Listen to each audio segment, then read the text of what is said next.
Good evening, Mr. and Mrs. America and all the ships at sea. This is the Blocko Sports Network, and I'm your host, Blocko Harrington. Tonight, we review the 5 most interesting games from Week 16 of the National Football League as chosen by our neighbor's prize-winning cow, Mildred. Our first game this week carries us to the land of degenerates and strippers as the Las Vegas Raiders host the Miami Dolphins. Haley, Southpaw schoolboy Tua Tagovailoa struggled mightily against the sparky yet statistically deplorable Raiders defense. While Derek Carr continued his 28-year string of mediocrity, the game looked all but in hand for the Raiders. But the urinating hero from Harvard, Ryan Fitzpatrick, stepped in and using his supernatural good luck, fashioned a stunning victory for his team of aquatic animals. However, in this universe of zero-sum outcomes, Fitzmagic's good luck requires an equal and offsetting amount of bad luck to play out in the world. This debt was settled by Pro Bowl kicker Younghoe Koo of the Atlanta Falcons as he missed a game-tying routine field goal in the final moments against the somnambulant Chiefs, thus missing out on the greatest upset of the season. Apologies, Falcon fans, but your god is Ryan Fitzpatrick now. America, we have a crisis on our hands. The New York Jets, against all decency and self-interest, have a 2-game winning streak. Their latest co-conspirator in this travesty was the Cleveland Browns, led by marketing maven Baker Mayfield in his 48th new televised insurance commercial of the month. Baker, a talented and appealing screen actor, sadly forgot how to handle pass pressure. Lacking the usual stable of mediocre wide receivers due to a global pandemic, Mayfield struggled to find any rhythm in the passing game. His fellow draft mate Sam Darnold played an unspectacular game, but that was a noted improvement over his usual dismal output. Without disgraced former defensive coordinator Greg Williams, that's with 3 Gs for those keeping score at home, the Jets avoided handing out free first downs to the Browns due to undisciplined penalties. Cleveland now faces a must-win contest against their suddenly resurgent division foe, the Pittsburgh Steelers, if they have any hope of breaking their playoff drought that has stretched into its 200th year. Meanwhile, the Jets have secured yet another meaningless and hopeless season for their woebegone fans. Will someone not think of the children, for God's sake? Speaking of the resurgent Steelers, we turn our attention to the sulfur-stained, scrubby hills of western Pennsylvania, where the Steelers were the beneficiary of the inevitable crumbling of Colts quarterback Philip Rivers.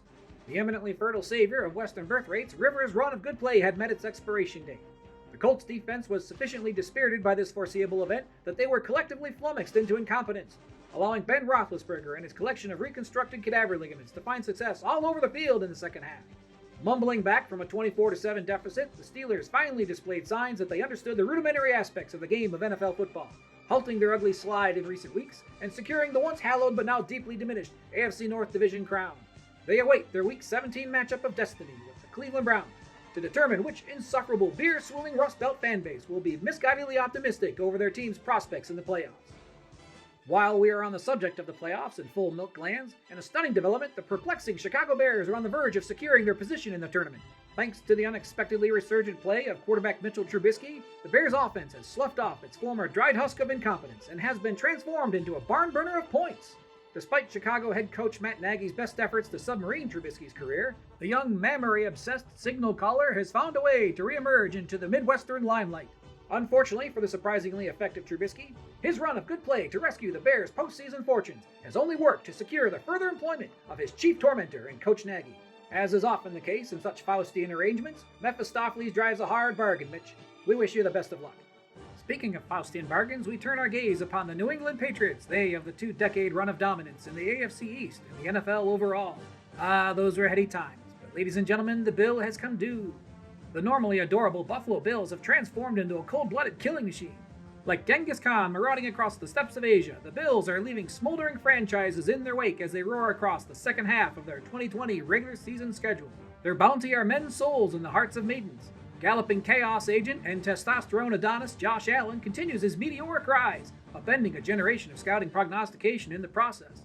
One recoils at the thought of what further calamity the Bills will visit upon the poor souls who cross their path. Meanwhile, local Boston media, embittered by 20 years of gruff condescension and dismissive derision at the hands of Bill Belichick, have sharpened their knives and are carving their pound of flesh. Be nice on the way up, Bill. The elevator always comes down. And that's our review of Mildred's top 5 most interesting games of Week 16 in the National Football League. Good night, and be well, America.